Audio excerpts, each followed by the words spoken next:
Governor, Kentucky has a lot of coal. It's got natural gas.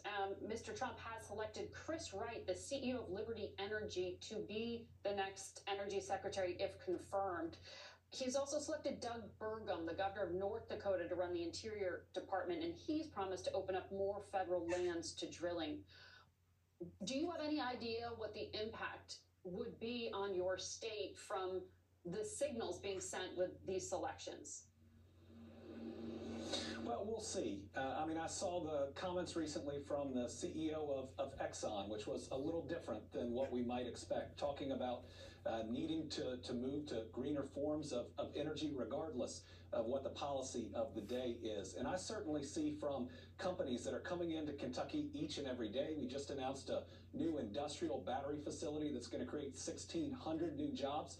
They demand a certain portfolio of energy. Yes, the lights have to come on, but especially over time for their customers, they want a certain amount of renewables. So what I've seen as governor is a private sector push that I do not think is going to change. Demands placed on states, demands placed on utilities, and the private sector ultimately moving us to a more diverse and cleaner portfolio. So here in Kentucky, yes, we have many traditional forms of energy, and they have really good jobs, and we want to make sure that we never look down on and we support each of those jobs. But my goal is to diversify our production as much as we can so that we have the jobs of the present and those jobs of the future. You said Kentucky has something like 10,000 jobs related to electric vehicles. You really made a big push on that. During the campaign, Mr. Trump vowed to undo the electric vehicle mandate. That's what he called it. And he says, repeal the law that includes credits for green projects.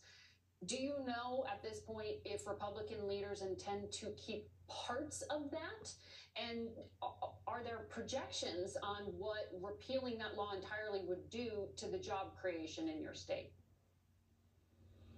Well, it's really concerning. You look at a state like Kentucky that voted for President-elect Trump by 30 points, and it's 10,000 EV-related jobs on the line, and those are only growing. Go up to Ohio and look at that, I think, $20 billion chips factory, which I'm a little bit jealous of, but happy for the people of Ohio and what that would mean, another state that voted for the president-elect. So you look at all of these jobs and jobs of the future that have come to what the administration will probably view as red states. It's important that these projects continue.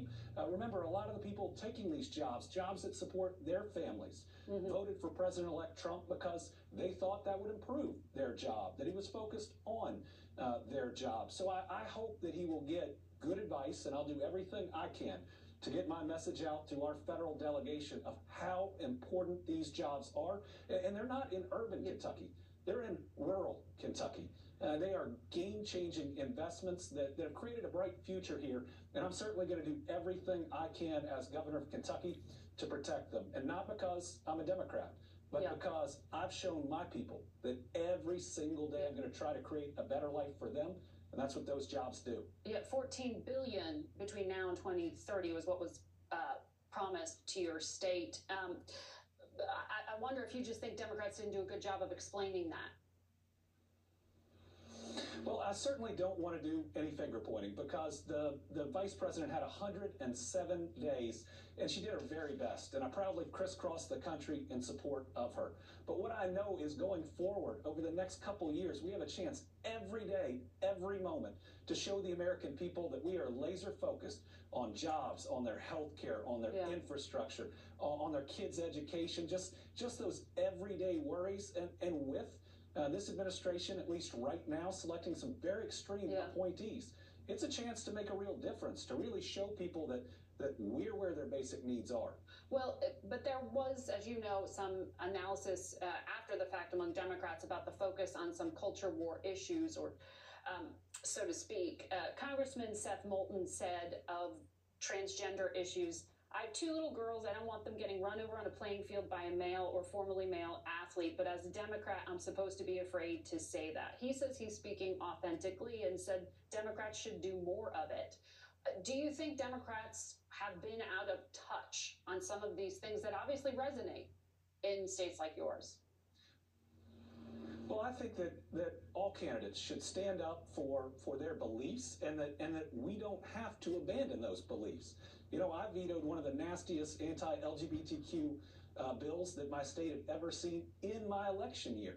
But I did two things. Number one, I talked about my why. For me, that's my faith, where I'm taught that all children are children of God, and I wanted to stick up for some children that were being picked on in a pretty rough bill. But the second thing is the voters in my state knew the very next day I was going to be working on jobs. I was going to be opening a new health clinic, first hospital in our largest African-American neighborhood in 150 years. We just cut the ribbon on. We've created 2 pediatric autism centers in Appalachia so that people don't have to drive 2 hours. So it's both sharing your why and your authentic why for your views, but the other piece is about that focus. Because remember, if we're talking about this issue of the day, and then we're talking about what Donald Trump said last night, and then we're talking about jobs, we're only spending a third of the time talking about what people are worried about and what impacts their life the most. Governor, thank you for joining us today. We'll be right back.